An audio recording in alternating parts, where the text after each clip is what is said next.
Death toll in the Boksburg gas leak at the Angelo Informal Settlement has risen to 17. The 17th person died in hospital, the Gauteng Premier Panyaza Lesufi confirming the news and promising to visit those who remain under medical care, including 3 minors. Let's just take a listen to what he had to say earlier. In terms of those that are injured, I said 4 are critical. Unfortunately, 1 passed on last night. That's why the figure's now 70. And there are almost 11 that are at various levels of injuries. And we'll be visiting the hospital now after we leave here. The cause is indeed something that only professionals and experts can explicitly explain it, but it's quite clear it's a gas cylinder. I've seen it, and there were others that were still on the scene. Yes. I hope the forensic teams have removed them, because I was very, very worried that they may also explode, because there were quite a couple of them there. So we want, on behalf of government, both national government, provincial government and local government, extend our sincere condolences to the family, to all the families that are affected. It's a tragic event.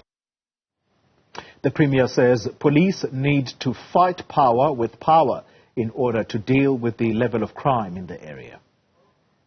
We just have to bring that technology, that innovation, and ensure that we confront this kind of situation. We can't surrender to this. Yeah.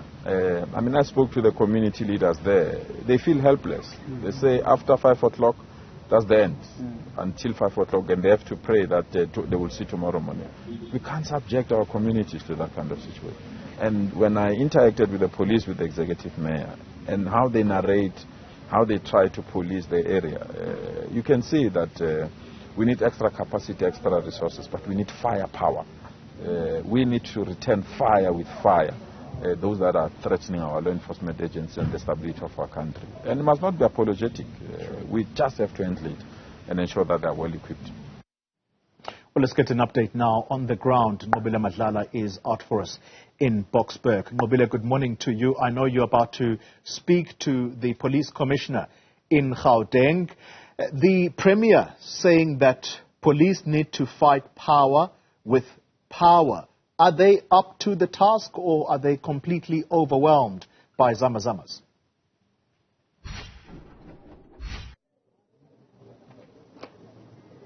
Well, Koli, let me get right straight into it, and I'm actually going to direct that question straight to the Provincial Commissioner.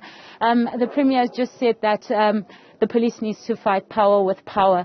I think the question now at hand is, Provincial Commissioner, do you have that much power to be able to fight back from the zamazamas? You know, the SAPS is the arm of state. We are fully resourced. We do have the resources. When I talk about the resources, I'm referring to our firearms, different types of firearms. We do have the special units like your task force, your NIU, your TRT, who can engage whoever they want to engage here.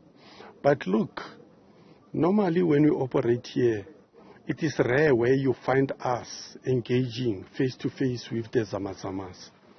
It doesn't happen all the time like that. So we can't say that because of you have never seen us fighting in a battleground with the zamazamas, then you assume that we are not fully equipped to can deal with those ones.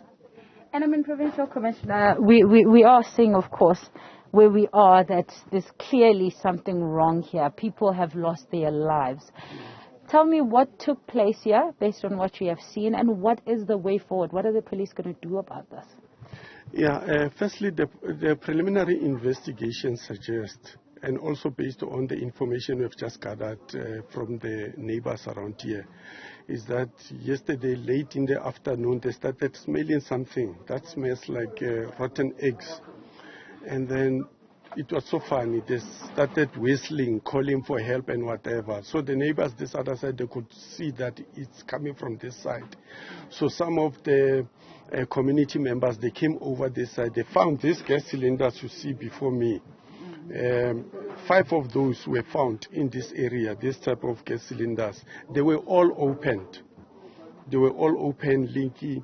And then just because there was a strong wind that was moving towards the southern side of this area where I'm standing, that is why it has affected a lot of people on the southern part of the area where we are. And unfortunately, we have lost 17 lives, and there is scores of people who are currently admitted and attended to in hospital. Even one of my police officers was admitted, but thanks God he is all right now. Coming to the way forward, what is going to happen here? Obviously, we have removed the tools of trade, which have been utilized by these people. When we ask around who are the owners of this house, we are told that the real owner passed on some time ago.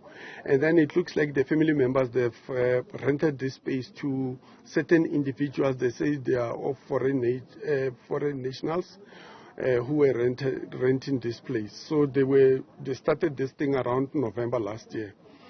But as you know, Angelo, this informal settlement is big. We will never know about this place until community members, they share with us that, you know what, there is illegal activity happening in this particular space.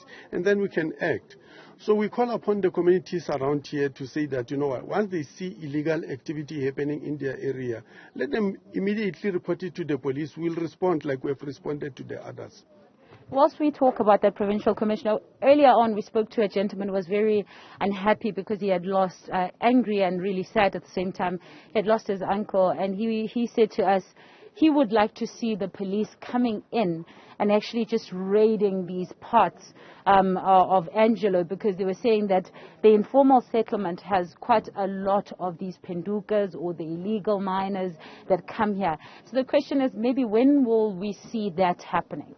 No, we'll do that. We'll put it in our plan. But this area called Angelo, I can tell you, I did walk, myself personally, I did walk this area doing the searches. Unfortunately, this area was not covered. But it's not for the first time. I also came here with the Minister of Police. We have walked this place. He understands, he knows this place like a palm of his hand. He came with us here because I said to my minister, there is another place called Angelo there.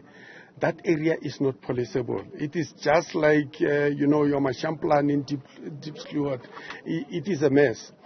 But he came with us. The good thing is that our minister came with us here, and then we have walked the space here. But unfortunately, this area, this site, is for the first time I come this site. But I've been up there, and we will launch an operation whereby we will definitely come house to house and then check for those pendukas and remove them. But you say something that's very interesting. It's not policeable. Why not? Yeah, you see, the issue of illegal mining, it's not something which it can only be solved by the police alone. I've said it before and I'll repeat it again now. It's a whole of government and public sector approach which it will assist us, meaning that each one of us who must have the responsibility.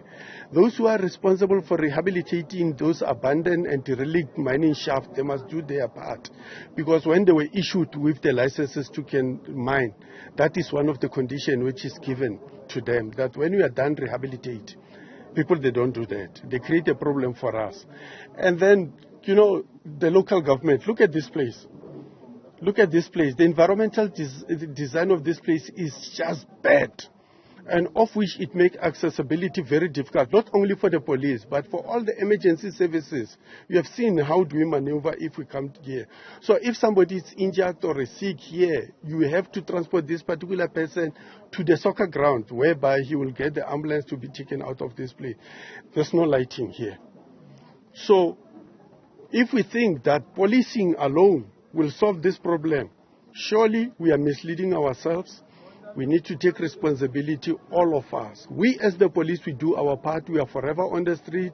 We are searching the houses. We conduct illegal mining operations and so forth. The DPCI is also doing their part in terms of dealing with the organized part of this value chain, level 3 to 5. They are doing very well. We had some few takedowns whereby the handlers, the organizers of this illegal mining, especially in the West Rand, they were arrested. But this industry of illegal mining is big, it's huge. It requires all of us hold hands and assist each other to can resolve it. All right. Thank you very much for speaking to us. That is the Provincial Commissioner, Elias Mawela. He says that a collaboration is needed to ensure that they are able to fight against this illegal mining. He says it's a huge industry. Therefore, we can't say that the police only can assist, but certainly you can hear from the people on the ground that they do need more visibility. In terms of the environmental area, though, it's becoming difficult for anyone to drive in here, but it means that more boots are needed on the ground. Nqobile Madlala, live for us there at the Informal Settlement, and that is where this tragedy occurred in Boksburg. Well, the police commissioner very clear, it needs a whole of government approach, because I think he just missed the word he perhaps wanted to use, and that is they are overwhelmed as the police. That's why this has to be a whole of government approach.